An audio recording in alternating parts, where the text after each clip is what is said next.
যে দেবীর নামে আমরা এত জীব হত্যা করি, বিশেষ করে বাংলায় যে বলি প্রথা চলে, সেই দেবীর মূল কাহিনীটি কিন্তু অন্য কথা বলে।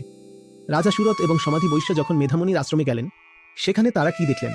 দেখলেন সেখানে খরগোশ, হরিণ আর হাঁস বসে আছে, আবার তাদের ঠিক পাশেই বাঘ আর নেকড়েও শান্ত হয়ে বসে আছে।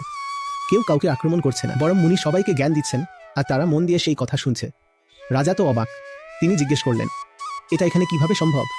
মুনি তখন তাদের ব্যথার কথা শুনলেন এবং বললেন, তোমাদের সমস্যা হলো তোমাদের বুদ্ধিও এই পশুদের মতোই রয়ে গেছে। জগতের সব মানুষই আসলে পশুবুদ্ধি নিয়ে জন্মায়। তোমাদের ভেতরেও সেই পশুবুদ্ধি গেঁথে আছে। রাজা তখন জিজ্ঞেস করলেন, তাহলে এই জগৎ কি, প্রকৃতি কি? মুনি বললেন, আমি তোমাদের গল্পের মাধ্যমে বোঝাচ্ছি, মন দিয়ে শুনে বুঝে নাও।